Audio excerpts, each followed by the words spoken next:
एक राजा को राज भोगते हुए काफ़ी समय हो गया था। बाल भी सफ़ेद होने लगे थे। एक दिन राजा ने अपने दरबार में पार्टी रखी और उसने अपने गुरुदेव एवं मित्र देश के राजाओं को सादर आमंत्रित किया। पार्टी को रोचक बनाने के लिए राजा ने प्रसिद्ध नाचने वालों को भी बुलाया। राजा ने कुछ स्वर्ण मुद्राएं अपने गुरुजी को दे दी ताकि यदि वे चाहें तो नाचने वालों के अच्छे कला पर वे इनाम दे सकें। सारी रात नाच चलता रहा। ब्रह्मा मुहूर्त की बेला आई। नाचने वाली ने देखा कि मेरा तबले वाला ऊँग रहा है। उसको जगाने के लिए नर्तकी ने एक दोहा पढ़ा, बहू बीती थोड़ी रही पल पल गई बिताए, एक पलक के कारणे क्यों कलंक लग जाए। अब इस दोहे का अलग अलग व्यक्तियों ने अपने अनुरूप अलग अलग अर्थ निकाला। तबले वाला सतर्क होकर बजाने लगा।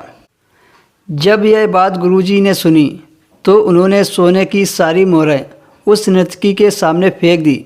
वही दोहा नर्तकी ने फिर पढ़ा तो राजा की लड़की ने अपना नौलखा हार नर्तकी को भेंट कर दिया।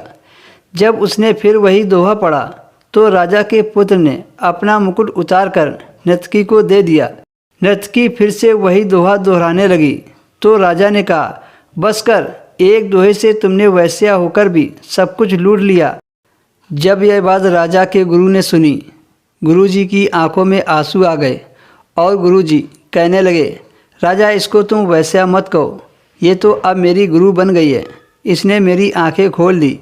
यह कह रही है कि मैं सारी उम्र संयम पूर्वक भक्ति करता रहा और आखिरी समय में नर्तकी का मुजरा देखकर अपनी साधना नष्ट करने यहाँ चला आया हूँ। भाई मैं तो चला। यह कहकर गुरुजी अपना कमंडला उठाकर चले गए। राजा की लड़की ने कहा, पिताजी मैं जवान हो गई हूँ, आप आंखें बंद किए बैठे हैं, मेरी शादी नहीं कर रहे थे और आज रात मैंने आपके महावत के साथ भागकर अपना जीवन बर्बाद कर लेना था, लेकिन इस नर्तकी ने मुझे शांति दी है कि जल्दबाजी मत कर, कभी तो तेरी शादी होगी ही, क्यों अपने पिता को कलंकित करने पर तुली है। राजा के बेटे ने कहा, पिताजी आप वृद्ध हो रहे हैं फिर भी मुझे राज नहीं दे रहे थे। मैंने आज रात ही आपके सिपाहियों से मिलकर आपका कत्ल करवा देना था, लेकिन इस नर्तकी ने समझाया कि पगले आज नहीं तो कल आखिर राज तो तुम्हें ही मिलेगा, क्यों अपने पिता के खून का कलंक अपने सिर पर लेता है, धैर्य रखो। जब ये बातें राजा ने सुनी तो राजा को भी आत्मज्ञान हो गया। राजा के मन में विचार आया। राजा ने तुरंत फैसला लिया, क्यों ना मैं अभी युवराज का राज तिलक कर दूं।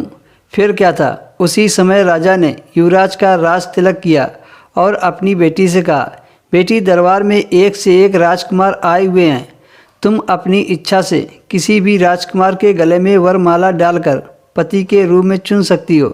राजकुमारी ने ऐसा ही किया और राजा सब त्याग कर जंगल में गुरु की शरण में चले गए। यह सब देखकर नर्तकी ने सोचा, मेरे एक दोहे से इतने लोग सुधर गए, लेकिन मैं क्यों नहीं सुधर पाई। उसी समय नर्तकी को भी विचार आया। उसने उसी समय निर्णय लिया कि आज से मैं अपना बुरा धंधा बंद करती हूँ और कहा, हे प्रभु मेरे पापों को क्षमा करना। समझ आने की देर है, दुनिया बदलते देर नहीं लगती।